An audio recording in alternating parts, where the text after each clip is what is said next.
ഇതുപോലെ പൊട്ടിപ്പൊളിഞ്ഞൂർ റോഡ് നിങ്ങളുടെ നാട്ടിലുണ്ടെങ്കിൽ എന്ത് ചെയ്യും? മെമ്പറോട് പറയും അല്ലേ?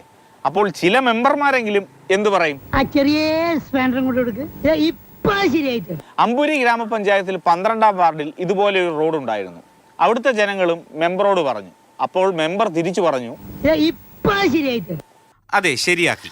അമ്പൂരി പഞ്ചായത്തല്ല, നാട്ടുകാർ ഒറ്റക്കെട്ടായി നിന്നു.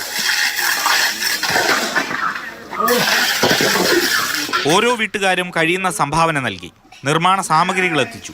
ഒരു ചട്ടി മണൽ നൽകിയവർ മുതൽ 10,000 നൽകിയവർ വരെയുണ്ട്. റോഡിനു വേണ്ടി പണിയെടുത്തതും ഇവർ തന്നെ. ഇടിഞ്ഞു പൊളിഞ്ഞു എത്ര പേര് പിള്ളേർ വണ്ടിയെ പോകാൻ പറ്റത്തില്ല. എല്ലാം അങ്ങനെയായിരുന്നു. ബുദ്ധിമുട്ടുകൊണ്ട് ഞങ്ങൾ അവിടെ മുതൽ താഴെയറ്റം വരെ പറ്റുന്നവർ, പൈസ മനസ്സുള്ളവർ കൊടുക്കാത്തവരും ഉണ്ട്. ഒത്തിരി ഇഷ്ടക്കേട് കാണിച്ചവരുണ്ട്, വഴക്ക് പിടിച്ചവരുണ്ട്. ഇതൊന്നും വകവയ്ക്കാതെ ഉത്തരവാദിത്തമായിട്ട് നിന്ന് ചെയ്ത് ഇത്രയാക്കി. 1.25 ലക്ഷം ചെലവഴിച്ചായിരുന്നു കുണ്ടും കുഴിയും നിറഞ്ഞ റോഡ് അറ്റകുറ്റപ്പണി നടത്തി സഞ്ചാരയോഗ്യമാക്കിയത്. പണി അവസാന ഘട്ടത്തിലെത്തിയതോടെ പഞ്ചായത്തിന് നാണം തോന്നിയാകണം 10,000 രൂപ അനുവദിച്ചു.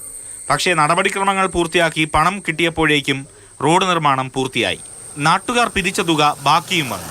പൈസ മിച്ചം വന്നപ്പോൾ ഞങ്ങൾ കമ്മിറ്റി കൂടി കണക്ക് അവതരിപ്പിച്ചു. അപ്പോൾ ഇത്ര പൈസ മിച്ചമുണ്ട്, അപ്പോൾ അത് എന്ത് ചെയ്യണം, ബാക്കിയുള്ള കുഴികൾ അടയ്ക്കണോ എന്നൊക്കെ ഇങ്ങനെ ചെയ്തപ്പോൾ ഒരാൾ പറഞ്ഞു, ഇങ്ങനെ രോഗിയല്ലേ, അപ്പോൾ അത്യാവശ്യ ചിലവിന് അത് കൊടുക്കാമോ എന്ന് ചോദിച്ചു. എല്ലാവരും മെമ്പറിൻ്റെ സാന്നിധ്യത്തിലായിരുന്നു. അപ്പോഴും തന്നെ കൊണ്ട് പാർട്ടിക്ക് കൊടുത്തു. ഇത് ബിജു, ഈ റോഡിൽ വീണ് പരിക്കേറ്റയാളാണ്. ബിജുവിന്റെ അനുഭവം മറ്റുള്ളവർക്കും ഉണ്ടായതോടെയാണ് നാട്ടുകാർ ഒരുമിച്ചത്. ഈ റോഡ് നിർമ്മാണം നല്ലൊരു മാതൃകയാണ് എന്ന് പറയാൻ ആഗ്രഹിക്കുന്നേയില്ല. കാരണം പഞ്ചായത്തിന്റെ വീഴ്ചയാണ് ഈ റോഡ് നിർമ്മാണത്തിലേക്ക് ജനങ്ങളെ കൊണ്ടുചെന്നെത്തിച്ചത്. ജനങ്ങൾ അവരുടെ ആവശ്യം പറയുമ്പോൾ അതിനോട് നോ പറയുന്ന ഓരോ ജനപ്രതിനിധിയും ഇത് കാണണം.